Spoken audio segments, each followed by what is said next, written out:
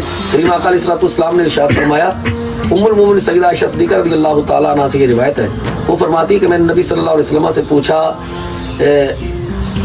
یہ نماز میں التفات کے حوالے سے، ادھر ادھر دیکھنے کے حوالے سے، تو حضور نے فرمایا ہوا اختلاس یختلس الشیطان من صلاۃ العبد، کہ بندہ جو ہے جب نماز پڑھ رہا ہوتا ہے، نماز کی حالت میں ہوتا ہے، تو شیطان بندے کی نماز اچکتا ہے. یہ اچکنا ہے، اور شیطان بندے کی نماز اچک لیتا ہے. یعنی شیطان بندے کی نماز میں خلل ڈالتا ہے، وسوسہ ڈالتا ہے، دائیں بائیں دیکھتا ہے. تو گویا یہ اس کو نسبت دی گئی، منسوب کیا گیا شیطان کی طرف. گویا یہ شیطانی عمل ہے، اس سے بچنا چاہیے. ایک دوسری حدیث پاک میں حضرت ابو ذر غفاری رضی اللہ تعالیٰ سے حدیث مروی ہے، اس میں یہ لفظ ہیں، حضور نے ارشاد فرمایا لا یزال اللہ عز وجل مقبلا علی العبد وهو فی صلاتہ ما لم یلتفت فاذا التفت انصرف عنہ. جب بندہ نماز پڑھ رہا ہوتا ہے تو حالت نماز میں اللہ ذوالجلال بندے کی طرف متوجہ رہتا ہے، اور جب تک وہ دائیں بائیں نہیں دیکھتا، ادھر ادھر نہیں دیکھتا. اور جیسے ہی بندہ ادھر ادھر دیکھتا ہے، دائیں بائیں اس کی نظر ہوتی ہے، تو اللہ تبارک و تعالیٰ اپنی توجہ اس سے ہٹا لیتا ہے. اس حدیث پاک سے بھی یہ بات بالکل واضح ہو گئی کہ نماز میں دائیں بائیں نہیں دیکھنا چاہیے. اور دائیں بائیں دیکھنے کی دونوں تعبیریں میں نے واضح کی ہیں کہ ایک ہے چہرے کا جو ہے وہ اپنے مقام سے ہٹنا، اس سے نماز نہیں ہوگی. اور اگر چہرہ اپنی جگہ قائم ہے، صرف آنکھوں کے جو کنارے ہیں ان سے دائیں بائیں دیکھا جا رہا ہے، تو ایسی صورت میں مکروہ ہے، جو مستحب کے خلاف ہے، سنت نبوی کے خلاف ہے. واللہ رسول علیہ وسلم. 4 رکعت فرض نماز میں بغیر امام کے پہلی 2 رکعتوں میں تو سورۃ فاتحہ اور اس کے ساتھ کی سورت ملا لی جاتی ہے، لیکن اتحیات کے بعد جو تیسری اور چوتھی رکعت ہے اس میں کون سی صورتیں پڑھی جائیں گی؟ دیکھیں جو 4 رکعت فرض ہیں، 4 رکعت فرض کے اندر جو پہلے 2 فرض ہیں نا، انہی میں ہی سورہ فاتحہ کے ساتھ سورت ملائی جاتی ہے. آخری جو 2 رکعتیں ہیں فرض کی، آخری 2 رکعتیں یا 3 فرض ہیں جیسے مغرب کے، اس کی 1 رکعت ہے، تو 3 فرض ہوں یا 4 فرض.